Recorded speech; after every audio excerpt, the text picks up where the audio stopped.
Bismillahirrahmanirrahim. Kita akan membahas bahasan baru, yaitu sumbu-sumbu mesin CNC. Oke, kita lanjutkan. Selama ini kita sudah mengenal koordinat kartesian. Letak suatu titik ditentukan oleh nilai titik tadi apabila diproyeksikan terhadap sumbu-sumbu yang ada. Kalau dua dimensi, maka sumbunya adalah sumbu X. Ini disebut X-aksis atau sumbu X. Kemudian yang ke atas disebut Y-aksis atau sumbu Y. Kalau sumbu X positif, sumbu Y positif, seperti di titik A ini, maka ini disebut kuadran pertama. Kalau X negatif, Y positif, disebut kuadran kedua. Negatif-negatif disebut kuadran ketiga. Positif-negatif disebut kuadran keempat. Oke, saya pikir ini sudah tidak asing lagi buat kita. Di dalam koordinat 3 dimensi, mungkin bisa kita sederhanakan. Sumbu ini kita ambil yang positif saja, sehingga terlihat seperti ini. Ini adalah sumbu Y positif ke arah atas, sumbu X positif ke arah kanan. Dalam prakteknya, kita bisa saja membolak-balik sumbu ini, karena misalkan suatu benda diletakkan di satu tempat, benda tadi kan bisa dibolak-balik. Kalau kita tentukan sumbu X-nya, sumbu Y-nya di sini, sumbu X-nya di sini, bisa juga kita putar, misalkan seperti ini. Boleh kan? Nah, kalau bendanya diputar, akhirnya posisinya kan seperti ini. Tapi sumbu X, sumbu Y tidak boleh tertukar. Harus tetap saja seperti ini. Kalau ini kita putar lagi, nah seperti ini, boleh kan? Nah, ini yang X menuju kita, Y-nya ke arah kanan.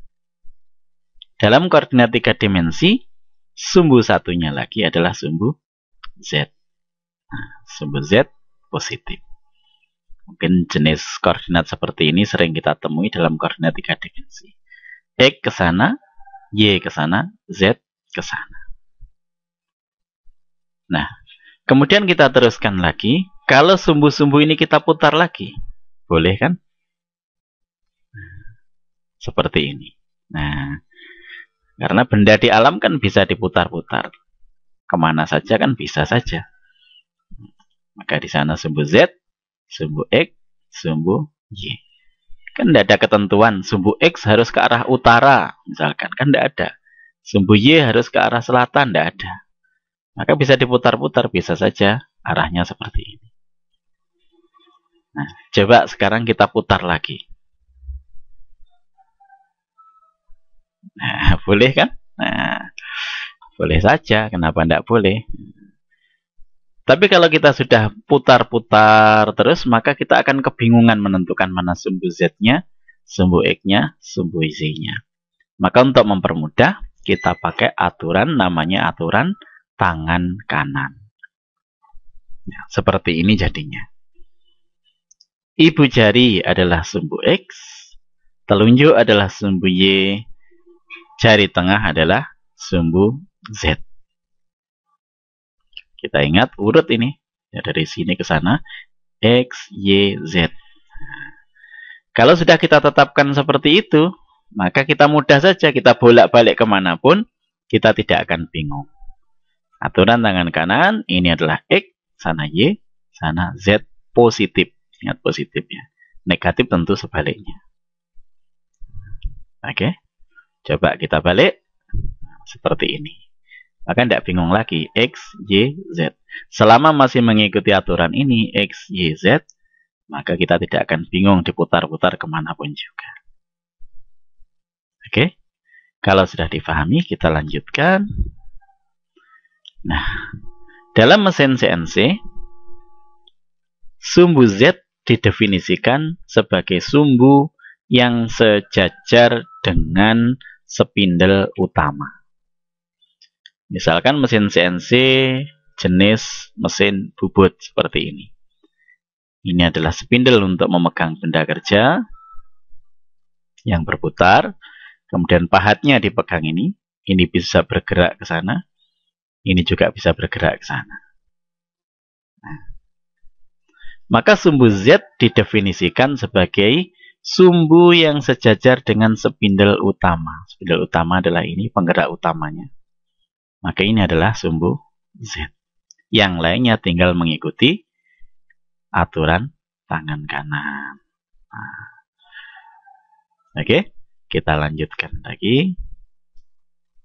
Nah, kalau 3 dimensi seperti ini, 3 derajat kebebasan, istilahnya 3 derajat kebebasan, karena dia bisa bergerak ke arah 3, maka disebut 3 derajat kebebasan. Kalau yang tadi, yang seperti ini 2 derajat kebebasan, karena bisa ke sana, bisa ke sana. 2 degree of freedom atau 2 DOF, 2 derajat kebebasan. Kalau yang ini 3 derajat kebebasan. Sumbu Z-nya atas bawah, sumbu X-nya ke arah sana, sumbu Y-nya menuju kepada kita. Saya rasa tidak ada kesulitan.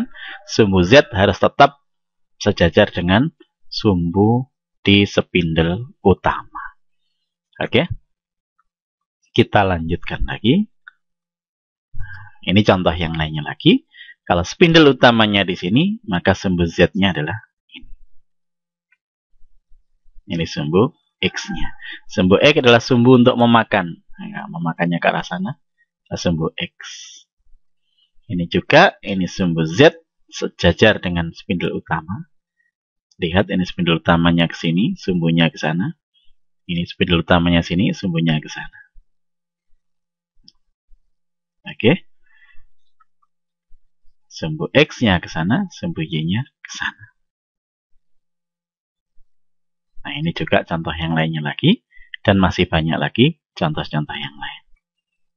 Nah, oke, selain sumbu X, Y, Z tadi, ada lagi sumbu tambahan. Kalau X, Y, Z itu digunakan untuk menentukan posisi. Posisinya ada di sebelah kiri, sebelah kanan, nah, digeser maju, digeser mundur, itu adalah posisi. Sedangkan di sini ada tambahan lagi, yaitu sebagai orientasi. Orientasi itu apa? Orientasi itu menghadap kemana. Misalkan pada posisi X, Y, Z, pada titik posisinya adalah X, Y, Z, 5, 5, 10 misalkan. Dia menghadap kemana? Nah, itu belum ditentukan, cuma posisinya saja di 5, 5, 10. Tapi hadapnya kemana? Menghadap ke barat atau menghadap ke timur atau kemana? Nah, maka ditambah lagi sumbu untuk mengatur hadapnya. Itulah namanya orientasi. Orientasi itu bisa menggeleng, bisa roll atau berguling, atau yaw artinya mengangguk. Ya. Pitch mengangguk, yaw menggeleng, ya. Kemudian roll berguling. Ya. Itu adalah posisi. Posisinya ada 3. Orientasi itu adalah orientasi. Orientasinya bisa pitch-nya atau anggukannya, bisa yaw, bisa gelengannya, bisa roll, bisa bergulingnya. Nah, ini orientasi, yang ini posisi. Nah, kalau ada sumbu orientasi yang sejajar dengan sumbu Z, maka disebut sumbu C. Kalau sejajar dengan sumbu X, disebut sumbu A. Kalau sejajar dengan sumbu Y, disebut sumbu B. Nanti kita jelaskan lagi. Oke, kita lanjutkan lagi. Seperti ini contohnya. Nah, ini adalah C, karena ini sejajar dengan sumbu Z. Selanjutnya, dalam prakteknya, kita kadang-kadang memerlukan spindle utama yang lebih dari 1. Seperti pada gambar ini, spindle utamanya ada 2. Berarti sumbu Z-nya apakah ada 2? Kalau sumbu Z-nya ada banyak, nanti kita bingung Z yang mana. Maka diberi nama yang lain. Spindle utama pertama disebut Z, maka sini adalah X, sumbu X, Y, Z. Yang kedua, lanjutnya U, V, W ke sana. Ini karena sejajar dengan sumbu Z, maka disebut C. Oke. Oke, lanjut, kita lihat lagi. Nah, coba lihat yang satu ini. Kita ingat aturan tangan kanan. Sumbu X positif ke sana, Z positif ke sana, Y positif ke sana. Coba diteliti, sesuai nggak dengan aturan tangan kanan? Nah, tentunya tidak sesuai. Seharusnya X-nya ke arah sana. Nah, ini X positif ke arah sana kenapa? Kita lihat di sini adalah X aksen. Artinya apa? Ini adalah bukan X sebenarnya, tapi ini X gerak semu.